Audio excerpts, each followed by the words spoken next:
మాజీ chairman SC corporation chairman గా ఉన్నారు. ఎట్లా ఓకే. చూడొచ్చు దీన్ని ఎవల హయాంలో ఇక్కడ ప్రతిపాదించారు ఇక్కడ? ఇది 2022లో జరిగినట్టుగా తెలుస్తా ఉంది. అప్పుడు ఇక్కడ సర్పంచులు కానీ ఎవరు కానీ లేకుండానట వాళ్ళ అధికారులే తీర్మానం చేసిన అంటా ఉన్నారు కానీ క్లియర్గా తెలియదు. కానీ ఏదైనప్పటికీ ఇది క్యాన్సల్ కావాలి. ఇక్కడ మనుషులకు అనారోగ్యం కానీ పంటలు కూడా ఖరాబ్ అయ్యేటువంటి పరిస్థితి ఉన్నది కాబట్టి 100% ఇది క్యాన్సల్ కావాలని అన్ని పార్టీల వారు ఇక్కడ మేము కూర్చొని ఇప్పటికి 5వ రోజుది కాబట్టి 100% ఇది క్యాన్సల్ అయ్యేంత వరకు ఈ టెంట్ తీసేది లేదు. ఇప్పుడు పెద్దలు పొన్న ప్రభాకర్ గారు కూడా వస్తే ఇప్పుడు వారికి దరఖాస్తు ఇచ్చినాం. వారు కూడా ఈ జిల్లా నాది కాబట్టి 100% ఇక్కడ నాకు తెలియకుండా జరిగింది. ఎట్లా జరిగిందో అప్పుడు 2022లో మా ప్రభుత్వం లేదు, అయినప్పటికీ క్యాన్సిల్ కావడానికి మేము 100% ప్రయత్నం చేస్తామని చెప్పిండు. ఇప్పుడు మీ ప్రభుత్వమే ఉంది, బీఆర్ఎస్ ప్రభుత్వం అప్పుడు ఉంది. మీ ఎమ్మెల్యే ఇప్పుడు ఎమ్మెల్సీగా ఉన్నటువంటి అప్పుడు పాడి కౌశిక్ రెడ్డి దీన్ని ప్రతిపాదించిండు, సంతకం కూడా పెట్టిరని చెప్పి అంటా ఉన్నారు. అయితే బీఆర్ఎస్ పార్టీ చైర్మన్ గా మీరు ఎస్సీ కార్పొరేషన్ చైర్మన్ గా ఏం చెప్తారు ఈ విషయంలో? 22లో నాకు తెలిసి ఆయన ఎమ్మెల్యే కాకపోవచ్చు, ఎమ్మెల్సీకి సంతకం పెట్టే పవర్ ఉండకపోవచ్చు. సరే, ఒకవేళ అయినప్పటికీ ఇది అధికారులు చేసినని అంటా ఉన్నారు.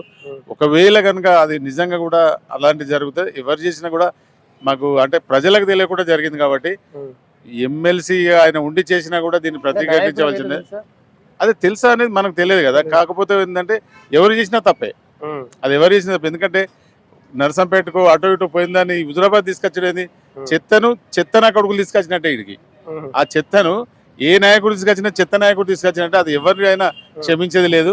ఎందుకంటే ఇక్కడ ఇంతమంది అసలు ఇక్కడ చాలా మంది నాయకులను తయారు చేసినటువంటి ప్రాంతం ఇది, ప్రధానమంత్రి వరకు ఎదిగినటువంటి ప్రాంతం ఇది. ఈ ప్రాంతంలో ఆ చెత్తను తీసుకొచ్చే ఏ చెత్త నాయకుడు అయినా వేస్ట్ అని చెప్పి మేము నమ్ముతున్నాం.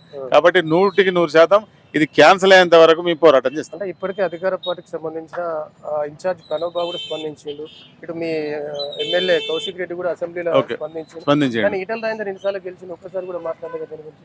నిన్న కూడా ఇక్కడ పర్యటించినట్టున్నారు. నిన్న వచ్చిండట, కానీ ఇక్కడికి ఎవరు తెలియదు, వచ్చిపోయిన తర్వాత తెలిసింది.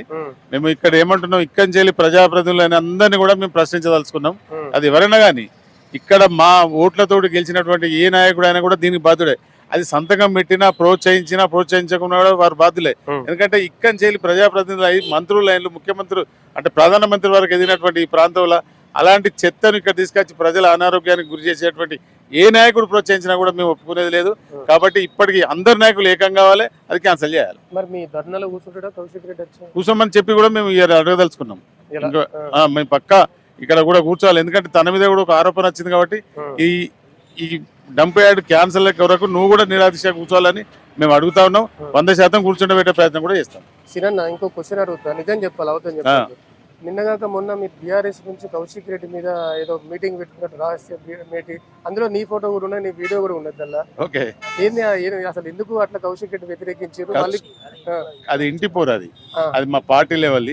దాని వీడియో బహిరంగంగా సోషల్ మీడియాలో అది ఒక మిత్రుడు అది తీసి అది వేసుకున్నాడు. కానీ అది మా ఇంటి సమస్య, అది దయచేసి అంటే మేము మా కుటుంబ సమస్య, అది దానికి సమస్య అయితే అక్కడ ఉన్నటువంటి ప్రదీప్ రెడ్డి ఎవరు అంతా అవును మాట్లాడండి. కానీ అది పెద్దలు హరీష్ రావు గారి దగ్గరికి పోయింది ఆ ఇష్యూ. 100% ఈ రోజు రేపో పిలిచి దాని మీద మాట్లాడతాడు. 100%. ఓకే, కౌశిక్ రెడ్డి వైఖరి ఎట్లా చూడొచ్చు? అది జనాలలో యాక్సెప్ట్ చేస్తారా? ఇట్లా బాగా పోకటతనం వల్ల, హుషారుతనం వల్ల. మీకు తెలిసి మొన్న వీణవంకలో కూడా పెద్ద ఎత్తున ఇష్యూ జరిగింది, అది పోలీసులు మీకు గుర్తా ఉన్నారు. ఇప్పుడు వాటి మీదనే మా నాయకులందరూ కూడా కూర్చొని మాట్లాడడం జరిగింది. అది చిన్న టీ కప్ లో తుఫాన్ లాంటిదే, పెద్ద ఇష్యూ కాదు అది. కాబట్టి 100% నేను మళ్ళీ చెప్తున్నా, టీ కప్ లో తుఫాన్ లాంటిది, అది చిన్న ఇష్యూ, దానికి దీనికి సంబంధం లేదు. కానీ అది కూడా సమస్య పోతుంది అని చెప్పి నేను అనుకుంటున్నా.